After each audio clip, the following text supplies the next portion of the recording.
ಪರಮಾತ್ಮನೇ ಸತತಮೇಕರೂಪಿಣೇ ದಶರೂಪಿಣೇ ಶತಸಹಸ್ರರೂಪಿಣೇ ಅವಿಕಾರಿಣೇ ಸ್ಫುಟಮನಂತರೂಪಿಣೇ ಸುಖಚಿತ್ ಸಮಸ್ತತನವೇ ನಮೋ ನಮಃ.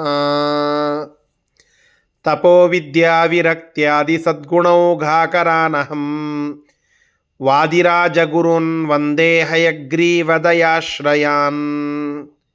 ಶ್ರೀ ಗುರುಭ್ಯೋ ನಮಃ. ಹರಿ ಓಂ. ದಶಾವತಾರ ಸ್ತುತಿಯ ಅರ್ಥಚಿಂತನದಲ್ಲಿ ನಿನ್ನೆಯ ದಿನ ಕೃಷ್ಣಾವತಾರದಲ್ಲಿ ಭಗವಂತ ತೋರಿದ ಬಹಳ ದೊಡ್ಡದಾದ ಒಂದು ಮಹಿಮೆ, ಗೋವರ್ಧನೋದ್ಧಾರದ ಪ್ರಸಂಗ, ಗೋಪೀವಸ್ತ್ರಾಪಹಾರದ ಪ್ರಸಂಗ, ಅದನ್ನು ನೆನಪಿಸಿಕೊಡುವ ಗೋಪಾಲಕೋತ್ಸವ ಅನ್ನುವ 24ನೆಯ ಶ್ಲೋಕದ ಚಿಂತನೆಯನ್ನು ನಾವು ಮಾಡಿದ್ದೇವೆ. ಅದರ ನಂತರದಲ್ಲಿ ಕೃಷ್ಣ ಪರಮಾತ್ಮನ ಅವತಾರದ ಪರಮ ಮುಖ್ಯವಾದ ಉದ್ದೇಶ ಏನು ಎಂಬುವ ಒಂದು ತಾತ್ವಿಕ ವಿಚಾರವನ್ನು ಇಟ್ಟುಕೊಂಡು ಆ ಕೃಷ್ಣನನ್ನು ಸ್ತೋತ್ರ ಮಾಡಿ ಪ್ರಾರ್ಥನೆ ಮಾಡ್ತಾ ಇದ್ದಾರೆ ವಾದಿರಾಜ ತೀರ್ಥ ಗುರುಸಾರ್ವಭೌಮರು. ಆ ಶ್ಲೋಕ ಈ ರೀತಿಯಾಗಿ ಇದೆ. ಕಂಸಾದಿಕಾಸದವತಂ ಸಾವನೀಪತಿ ವಿಹಿಂಸಾಕೃತಾತ್ಮಜನುಷಂ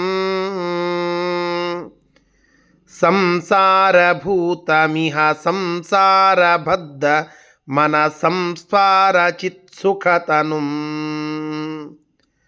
ಸಂಸಾಧಯಂತಮನಿಶಂ ಸಾತ್ವಿಕವ್ರಜ ಮಹಂ ಸಾದರಂ ಬತ ಭಜೆ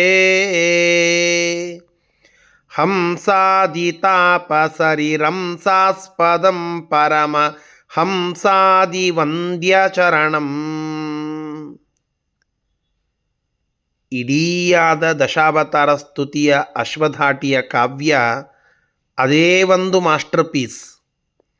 ಅಂತಹ ಅದ್ಭುತವಾದ ಅಶ್ವಧಾಟಿಯ ಇಡೀಯಾದ ಸ್ತೋತ್ರದಲ್ಲಿ ಅದರಲ್ಲಿಯೂ ಕೆಲವು ಶ್ಲೋಕ, ಅದರಲ್ಲಿ ಬಂದ ಪ್ರಾಸ, ಅದರಲ್ಲಿ ಬಂದ ಅರ್ಥದ ವಿವರಣ, ಅದನ್ನು ವಾದಿರಾಜಸ್ವಾಮಿಗಳು ರಚನೆ ಮಾಡುವಾಗ ತೋರಿಸಿದಂತಹ ಅದ್ಭುತವಾದ ಕೌಶಲ್ಯ, ಇದಕ್ಕೆ ಪ್ರತಿ ಇನ್ನೊಂದು ಉದಾಹರಣೆಯನ್ನು ನೀಡಲಿಕ್ಕಾಗುವುದಿಲ್ಲ. ಅಷ್ಟು ಅದ್ಭುತವಾಗಿ ವಾದಿರಾಜಸ್ವಾಮಿಗಳು ರಚನೆ ಮಾಡಿದ್ದಾರೆ. ಅಂತಹ ಮಾಸ್ಟರ್ ಪೀಸ್ನಲ್ಲಿಯೇ ಇನ್ನೊಂದು ಮಾಸ್ಟರ್ ಪೀಸ್ ಅಂದರೆ ಅದು ಈ ಕಂಸಾದಿಕಾಸದವ ತಂಸಾವನೀಪತಿ ಅನ್ನುವ ಒಂದು ಶ್ಲೋಕ.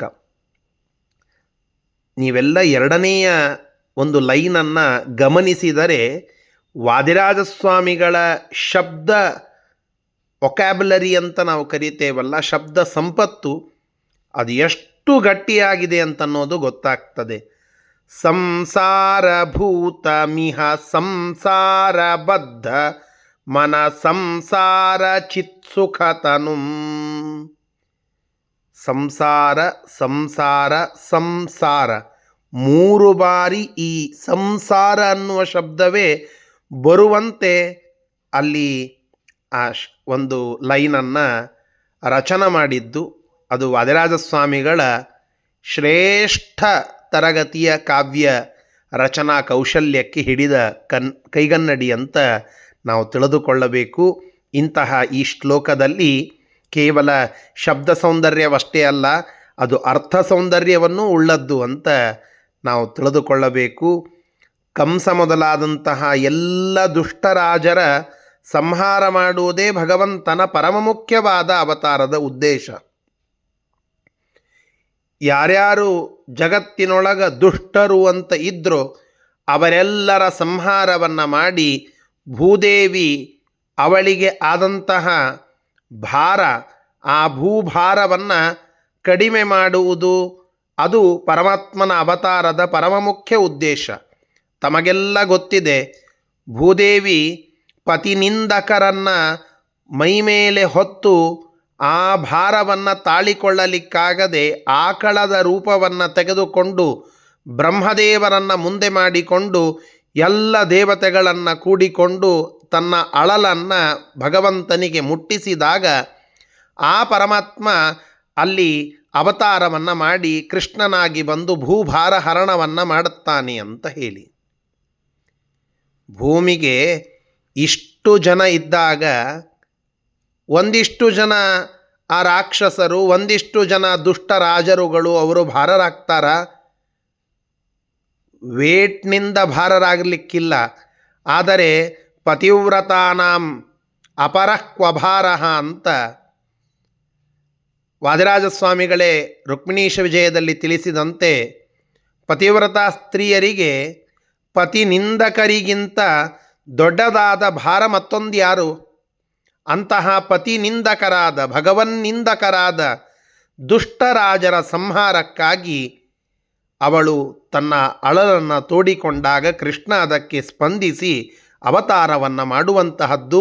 ಜಾತ ಕಂಸ ವಧಾರ್ಥಾಯ ಭೂಭಾರೋತ್ಥಾರಣಾಯ ಚ ಕೌರವಾಣಾಂ ವಿನಾಶಾಯ ದೈತ್ಯಾನಾಂ ನಿಧನಾಯ ಚ.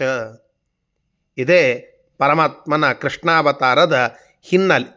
ಇದೇ ಉದ್ದೇಶಕ್ಕಾಗಿ ಕೃಷ್ಣ ಅಲ್ಲಿ ಅವತಾರವನ್ನು ಮಾಡಿದ್ದು ಅಂತ ನಾವು ಕೇಳಿ ತಿಳಿತೇವೆ. ಇಂತಹ ಆ ಕೃಷ್ಣ ಮತ್ತೇನನ್ನು ಮಾಡಿದ ಅಂತ ಕೇಳಿದರೆ, ದುಷ್ಟರನ್ನು ಸಂಹಾರ ಮಾಡುವುದು ಹೇಗೆ ಕೃಷ್ಣನ ಅವತಾರದ ಉದ್ದೇಶವೋ ಅದರಂತೆ ಸರ್ವಶ್ರೇಷ್ಠರಾಗಿ, ಭಕ್ತಿಯಲ್ಲಿ ಅತ್ಯುತ್ತಮರಾಗಿ, ಭಗವಂತನ ಮೇಲೆ ನಿರ್ವ್ಯಾಜವಾದ ಭಕ್ತಿಯನ್ನು ಮಾಡುವ ಸಾತ್ವಿಕ ಜನರಿಗೆ ಮೋಕ್ಷವನ್ನು ಕೊಡುವಂತಹದ್ದು, ಅವರಿಂದ ಸಾಧನವನ್ನು ಮಾಡಿಸಿ ಶ್ರೇಷ್ಠವಾದ ಮೋಕ್ಷವನ್ನೇ ಕರುಣಿಸುವಂತಹ ಭಗವಂತ ಆ ಉದ್ದೇಶವನ್ನು ಇಟ್ಟುಕೊಂಡು ಅಲ್ಲಿಗೆ ಅವತಾರವನ್ನು ಮಾಡುವಂತಹದ್ದು. ಅಂತಹ ಯಾವ ಜನರಿಗೆ ಭಗವಂತನೇ ಎಲ್ಲವೂ, ಪರಮಾತ್ಮನನ್ನು ಹೊರತುಪಡಿಸಿ ಈ ಜಗತ್ತಿನಲ್ಲಿ ಅವರಿಗೇನೂ ಕಾಣುವುದಿಲ್ಲ, ಈ ಇಡೀ ವಿಶ್ವ ಅದು ಯಾರ ವಶ ಅಂತ ಕೇಳಿದರೆ ಭಗವಂತನ ವಶ ಅಂತನ್ನೋದನ್ನು ಪೂರ್ಣವಾಗಿ ನಂಬಿ ಅದರಲ್ಲಿಯೇ ತಲ್ಲೀನರಾಗಿ ಇರುವಂತಹ ಸಾತ್ವಿಕ ಜನರಿಗೆ ಪರಮಾತ್ಮ ತಾನು ಅವತಾರ ಮಾಡಿ ಅವರಿಗೆ ಅನುಗ್ರಹವನ್ನು ಮಾಡಿ ಅವರಿಗೆ ಯೋಗ್ಯವಾದ ಗತಿ ಸಿಗುವಂತೆ ಮಾಡುತ್ತಾನೆ. ಶ್ರೀಮದ್ಭಾಗವತದ ದಶಮಸ್ಕಂದದಲ್ಲಿ ಒಂದು ಮಾತು ಬರ್ತದೆ, ಸಂಸ್ಥಾಪನಾಯ ಧರ್ಮಸ್ಯ ಪ್ರಶಮಾಯೇತರಸ್ಯ ಚ ಅವತೀರ್ಣೋ ಹಿ ಭಗವಾನ್ ಅಂಶೇನ ಜಗದೀಶ್ವರಃ. ಪರಮಾತ್ಮನ ಅವತಾರದ ಮುಖ್ಯ ಉದ್ದೇಶವೇ ದುಷ್ಟರನ್ನು ಶಿಕ್ಷಿಸುವುದು ಹೇಗೋ ಹಾಗೆ ತನ್ನನ್ನು ನಂಬಿದಂತಹ ಜನರಿಗೆ ಮೋಕ್ಷದವರೆಗೆ ಕೈ ಹಿಡಿದು ಕರೆದುಕೊಂಡು ಹೋಗಿ ತನ್ನ ಲೋಕವನ್ನು ಕರುಣಿಸುವುದು, ಅವರಿಗೆ ಯೋಗ್ಯವಾದ ಗತಿ ಸಿಗುವಂತೆ ಮಾಡುವುದು. ಇಂತಹ ಎಲ್ಲರ ಉನ್ನತಿಗೆ, ಸಜ್ಜನರ ಯೋಗ್ಯವಾದ ಗತಿಗೆ, ಮೋಕ್ಷ ಪರ್ಯಂತವಾಗಿ ಅವರನ್ನು ಸಾಕಿ ಸಲುಹಿ ಅವರು ತನ್ನ ಲೋಕವನ್ನು ಮುಟ್ಟಬೇಕು ಎಂಬುವ ಉದ್ದೇಶದಿಂದ ಭಗವಂತ ಕೃಷ್ಣ ಅವತಾರ ಮಾಡಿದ್ದು. ಇಂತಹ ಸಜ್ಜನರಿಗೋಸ್ಕರವಾಗಿ ಅವರಿಗೆ ಮೋಕ್ಷಪ್ರದನಾಗಿ ಅವತಾರ ಮಾಡಿದಂತಹ ಕೃಷ್ಣ ಸನ್ಯಾಸಿಗಳಿಗೆ ಹಂಸಾದಿ ಅಂತ ಬಂತಲ್ಲ, ಆ ಎಲ್ಲ ಸನ್ಯಾಸಿಗಳಿಗೆ ಅವರ ಧ್ಯಾನಕ್ಕೆ ಯೋಗ್ಯನಾದಂಥವನು. ಸನಕಾದಿ ಮುನಿ ಶ್ರೇಷ್ಠರುಗಳಿಗೆ ಅವರಿಂದ ವಂದ್ಯನಾದಂಥವನು, ಅವರು ನಿತ್ಯದಲ್ಲಿ ವಂದಿಸುವ ಭಗವಂತ. ಸನ್ಯಾಸಿಗಳಲ್ಲಿ 4 ಪ್ರಭೇದಗಳನ್ನು ನಾವು ನೋಡುತ್ತೇವೆ. ಕುಟೀಚಕ, ಬಹೂದಕ, ಹಂಸ, ಪರಮಹಂಸ ಅಂತ ಹೇಳಿ. ಕುಟೀಚಕ ವಾನಪ್ರಸ್ಥ ನಂತರದಲ್ಲಿ ಮನೆಯ ಸಂಪರ್ಕ ಪೂರ್ಣ ಕಡಿತಗೊಂಡಿದ್ದರೂ ಕೂಡ ಸ್ವಲ್ಪ ಮನೆಯ ಸಂಪರ್ಕ ಇರುವಂತಹದ್ದು. ಬಹುದಕ ಭಿಕ್ಷಾನ್ನವನ್ನು ಬೇಡಿ ಭಿಕ್ಷುವಾಗಿ ಇರುವಂತಹ ಒಂದು ಸನ್ಯಾಸದ ಪ್ರಭೇದ. ಹಂಸ ಅದಕ್ಕಿಂತಲೂ ಮೇಲಿನದ್ದು, ಉಪದೇಶಕನಾಗಿ ಇರುವಂತಹದ್ದು. ಅದಕ್ಕೂ ಮೇಲೆ ಪರಮಹಂಸನಾಗಿ, ಪರಮಹಂಸ ಪಾರಿವ್ರಾಜಕಾಚಾರ್ಯರಂತ ನಾವೇನು ಕರೀತೇವೆ, ಆ ಪರಮಹಂಸನಾಗಿ ಸನ್ಯಾಸ ಧರ್ಮವನ್ನು ಪಾಲನ ಮಾಡುವಂತಹದ್ದು. ಈ 4 ಪ್ರಭೇದಗಳಲ್ಲಿ ಪರಮಹಂಸ ಅದು ಅಲ್ಟಿಮೇಟ್ ಪೊಸಿಷನ್, ಅದು ಬಹಳ ದೊಡ್ಡದಾದದ್ದು.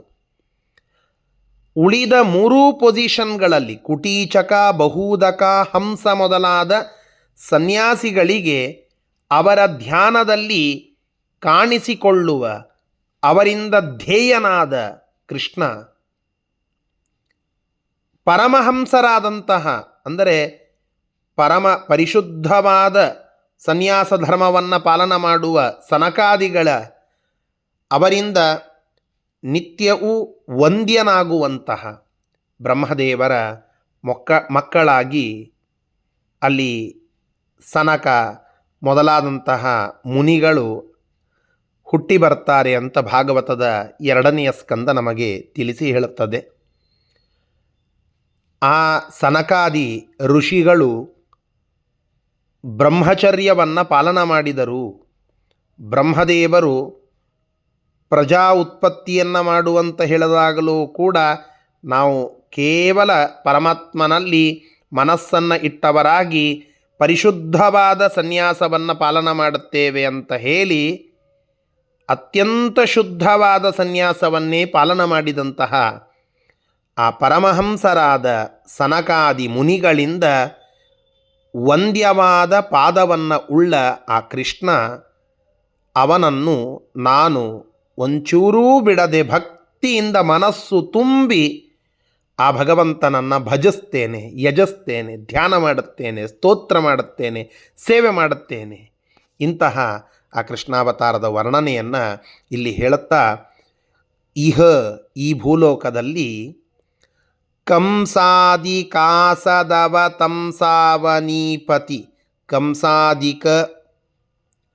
ಕಂಸ ಮೊದಲಾದಂತಹ ಅಸದವ ತಂಸಾವನೀಪತಿ, ಭಾರೀ ಭಯಂಕರ ದುಷ್ಟರಾದಂತಹ ಅವನೀಪತಿ ರಾಜರುಗಳು ಏನಿದ್ರು, ಕಂಸನೇ ಮೊದಲಾದಂತಹ ರಾಜರುಗಳು, ಕಂಸ, ಜರಾಸಂಧ ಮೊದಲಾದಂತಹ ರಾಜರುಗಳು, ಅವರ ವಿಹಿಂಸಾಕೃತ, ಅವರನ್ನು ನಾಶ ಮಾಡುವುದಕ್ಕಾಗಿಯೇ, ಭೂಮಿಯ ಭಾರವನ್ನು ಇಳಿಸುವುದಕ್ಕಾಗಿಯೇ ಕಂಸ, ಶಿಶುಪಾಲ, ದಂತವಕ್ರ, ಅಲ್ಲಿ ಪೌಂಡ್ರಕ ವಾಸುದೇವ, ಶೃಗಾಲ ವಾಸುದೇವ, ಇವರೆಲ್ಲ ರಾಜರುಗಳು, ದುಷ್ಟರಾಜರುಗಳು.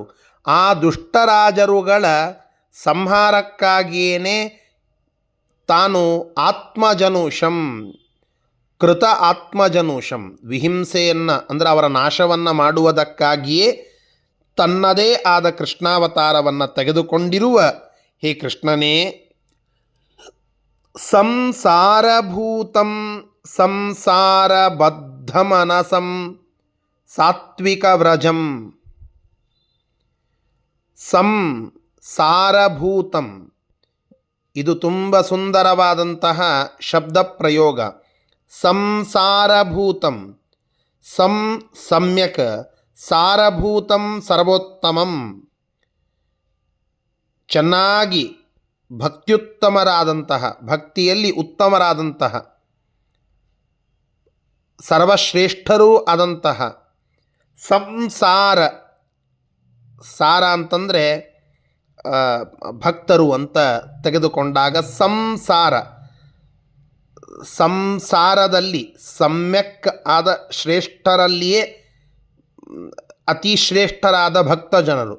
ಅಂದರೆ ಒಟ್ಟಾರೆ ಸಂಸಾರಭೂತರಾದ, ಚೆನ್ನಾಗಿ ಸಾರಭೂತ, ಸರ್ವಶ್ರೇಷ್ಠರೂ ಆದ ಭಕ್ತರಲ್ಲಿ ಉತ್ತಮರಾದಂತಹ, ಬದ್ಧ ಮನಸಂ, ಭಗವಂತನಲ್ಲಿಯೇನೇ ಪೂರ್ಣವಾಗಿ ಮನಸ್ಸನ್ನು ಇಟ್ಟಂತಹ, ಶುದ್ಧರಾದಂತಹ, ಸಾತ್ವಿಕರಾದಂತಹ, ಸತ್ವಗುಣ ಸಂಪನ್ನರಾದಂತಹ ಆ ಜನರನ್ನು ಸಾರಚಿತ್ಸುಖತನುಂ, ಅವರಿಗೆ ಒಳ್ಳೆ ಜ್ಞಾನಾನಂದಮಯವಾಗಿರತಕ್ಕಂತಹ ತನುಂ ಶರೀರವನ್ನು ಕೊಡುವ, ಅಂದರೆ ಮೋಕ್ಷವನ್ನು ಕೊಡುವಂತಹ, ಪಾಂಡವಾನಾಂ ಹಿತಾರ್ಥಾಯ ಧರ್ಮ ಸಂಸ್ಥಾಪನಾಯ ಚ, ಪಾಂಡವರಂತಹ ಸಜ್ಜನರು, ಆ ಎಲ್ಲ ಸಜ್ಜನರಿಗೆ ಯೋಗ್ಯ ಗತಿಯನ್ನು ಕೊಡುವಂತಹ ಮೋಕ್ಷಪ್ರದನಾದಂತಹ ವಾಸುದೇವ ಅವನು ಸಾಧಯಂತಂ, ಇಂತಹ ಶರೀರವನ್ನೆಲ್ಲ ಮಾಡ್ತಾ ಇದ್ದಾನೆ, ಅವರಿಗೆ ನೀಡುವಂಥವನಾಗ್ತಾ ಇದ್ದಾನೆ. ಹಂಸಾದಿ, ಹಂಸಾದಿ ಹಂಸವೇ ಮೊದಲಾದ, ಅಂದರೆ ಕುಟೀಚಕ ಬಹುದಕ ಹಂಸ ಮೊದಲಾದ ತಾಪಸ ಸನ್ಯಾಸಿಗಳ ರಿರಂಸಾಸ್ಪದಂ, ಅವರ ಪಾಲಿಗೆ ವಿಹಾರ ಭೂಮಿಯಾಗಿ ಇರುವಂತಹ, ಅಂದರೆ ಅವರ ಧ್ಯಾನಕ್ಕೆ ಮುಖ್ಯವಾದ ವಿಷಯನಾದಂತಹ ಅಂತನ್ನುವ ತಾತ್ಪರ್ಯ, ಅವರಿಂದ ಧ್ಯೇಯನಾದ ಅಂತ.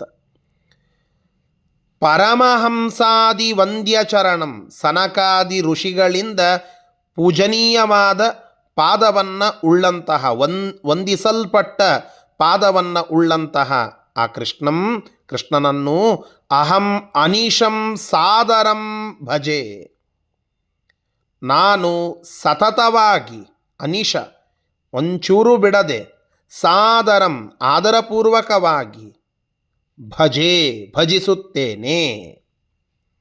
ಇಂತಹ ಆಹಾ ಅಂತ ಕರಿತೇವಲ್ಲ, ಅದಕ್ಕೆ ಬತ ಅಂತ ಒಂದು ಶಬ್ದ. ಇಂತಹ ಎಲ್ಲ ಕೇಳಲಿಕ್ಕತ್ರ ಆಶ್ಚರ್ಯವಾಗ್ತದೆ ಆ ಕೃಷ್ಣನ ಲೀಲೆಗಳನ್ನು. ಅಂತಹ ಆ ದುಷ್ಟರ ಸಂಹಾರ, ಶಿಷ್ಟರ ರಕ್ಷಣವನ್ನು ಉದ್ದೇಶವಾಗಿ ಇಟ್ಟುಕೊಂಡು ಬಂದು ಸನ್ಯಾಸಿಗಳ ಧ್ಯೇಯನಾದಂತಹ, ಅವರ ಪಾಲಿಗೆ ಧ್ಯೇಯನಾದಂತಹ ಕೃಷ್ಣನನ್ನು ನಾನು ಭಕ್ತಿಯಿಂದ ಭಜಿಸುತ್ತೇನೆ ಅಂತ ಇಲ್ಲಿ ಹೇಳ್ತಾ ಇರೋದು.